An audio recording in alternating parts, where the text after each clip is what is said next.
welcome back. Free range or coop life. That's what we're talking about today. I'm Holly Capelli. I'm a gardener and backyard homesteader in the Pacific Northwest. And today I want to talk to you about keeping your backyard chickens. For us, the decision to free range or stay in a coop was sort of made for us.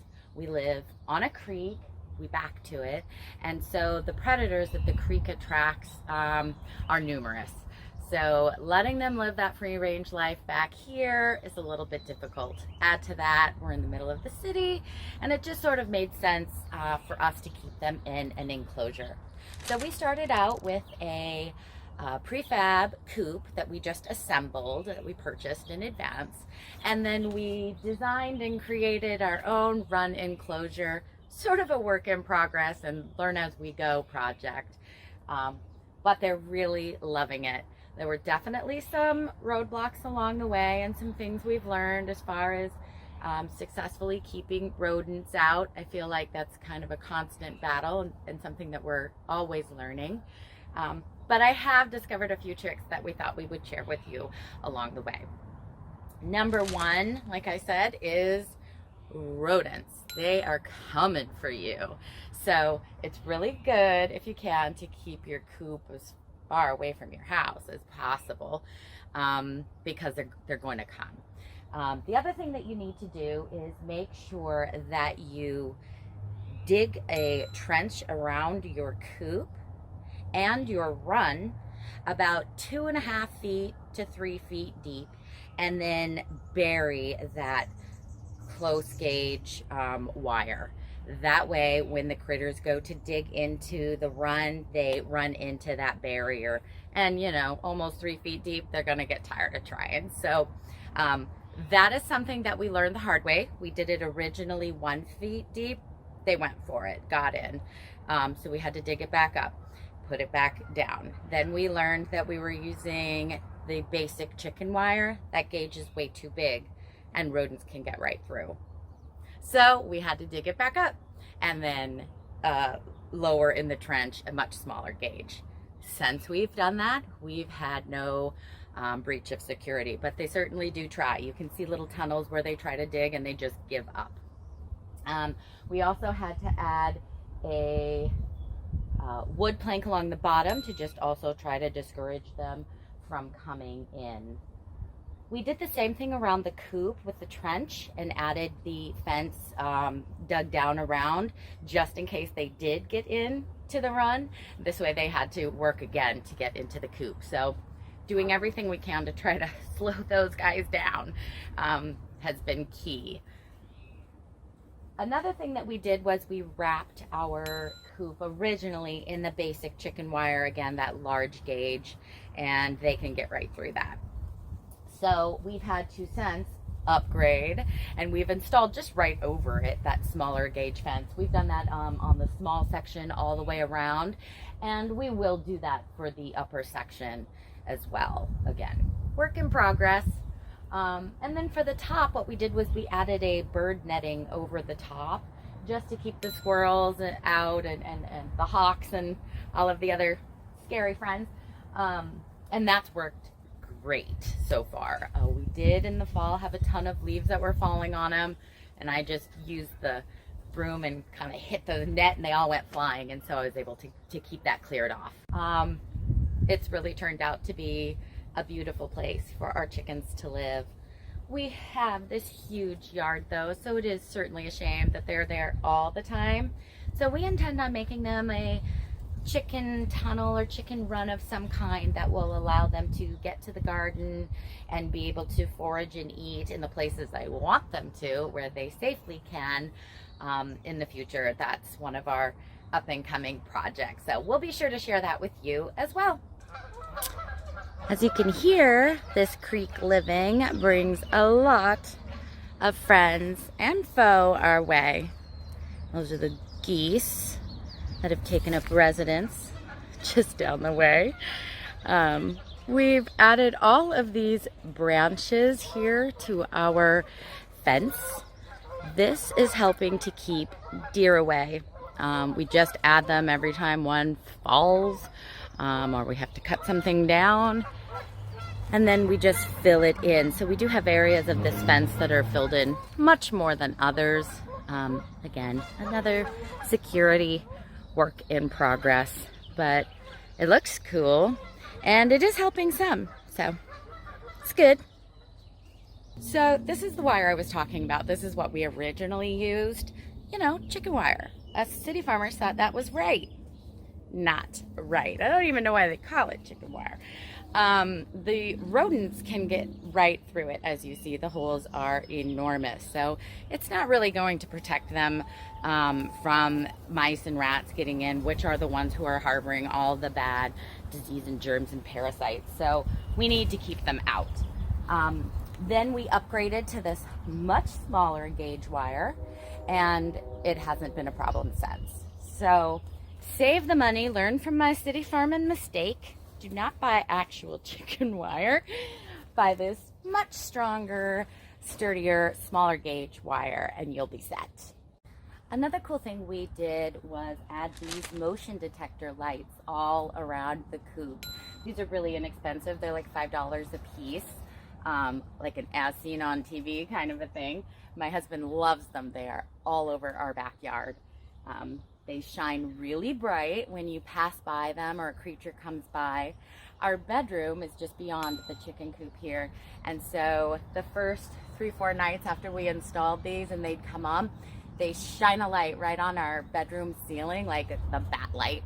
And needless to say, I didn't sleep for the first couple of nights. I felt like I was on chicken security all the time. I've since let that go, knowing that I have other security measures in place. But this certainly is nice to have. You can see them as they light up as the creature's walking around the coop.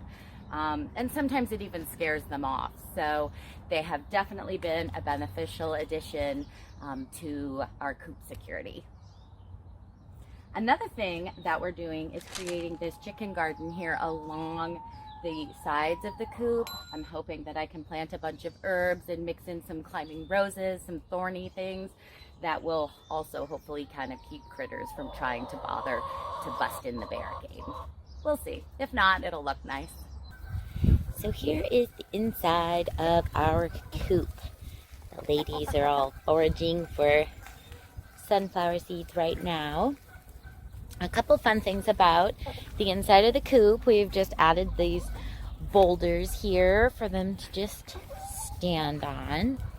We've got this, I think these are for squirrels, but we love to pick garden goods and greens, and then we fill that up and make them work at it. So these are very inexpensive. You get them at any feed store or anywhere they sell like squirrel food and stuff. And then we have these cute little chicken gardens that right now need some serious revamping. We have this wire over it so that they can't pull the whole root of it out. That actually works pretty good. I mean, once it's fully green, it just takes them minutes to get at it, but it's cute. And then we've lined the inside again with all of these logs and stuff that we have just as extra keep out barrier. And then we've got perches over here in the corner. This one is a favorite for the chicks because it overlooks the creek. As far as bedding for the run and the coop, we really haven't made a firm decision on what material we like best. I know that some people use gravel, some like to use the wood shavings or the straw. We go back and forth from the shavings and the straw. I know when it got very cold in the winter, the straw was incredibly helpful in keeping the girls warm. You'd see them really nest down into it. So I was really grateful to have it then. But I also really love the wood chips, and I love that they can go right into the compost pile. It just breaks down so nice and easy. There are some wood chips that the girls can't have. You have to be very careful about that. They can't be cedar. I believe we're using the aspen chips. So do your research on which is safe for your girls. But yeah, let us know. What are you using? What bedding do you find to be beneficial for your run and your coop? I'd love to know. So for this bird netting that we have as a roof, what we did was we started out with a wire grid all over, connecting from post to post.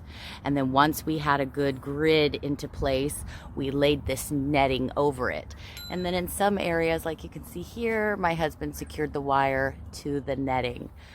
So it's all connected as one big piece. The wire gives it some integrity, like when the wet leaves came through, it didn't sag very much. And again, easy to clean. I just beat it with a broom and everything goes flying. So this has been a very nice, inexpensive way to keep them safe. Another fun thing we did was build this cool door for our run. I really wanted it to be kind of a statement when you get here. We call it the ladies' room, and the ladies' room needed a proper entrance. We used hardware that we actually had from previous projects that we just kept, and then my husband put this together. I love it. It's beautiful. We noticed that we were tracking in a ton of mud once we got the run and the coop in place, and so a new project began, and we had to create this pathway that would lead you to the stairs to get up to our house.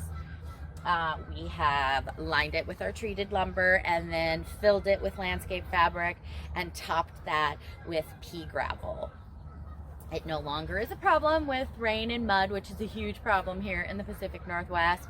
And now we can rest easy coming in and out of the coop whenever we need to.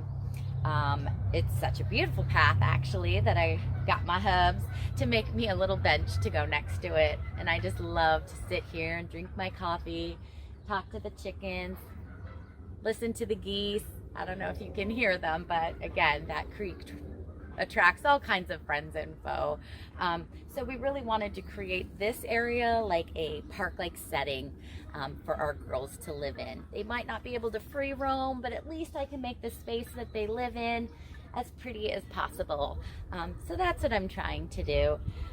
While the chickens weren't that expensive, you know, under $10 a chick, this project has been very expensive, mostly because it's a learn as we go. And then of course, one thing leads to the next thing, leads to the next thing, and on and on and on. So I'm sure if you're good at reeling yourself in and keeping a budget, you can all keep it within reason. But I've just been letting it fly since we started this project, and it's become a little bit expensive, but it's beautiful. I hope you've enjoyed this little tour of our coop. Let us know what your chickens are doing. Do you have free rangers? Do you have chickens live in that coop life too? What makes your coop so special? We would love to know. So share with us in the comments below. And you can find me over on Instagram at Big Family Living for everyday family fun, food, farming, gardening, action. So I hope to see you there as well. Happy gardening!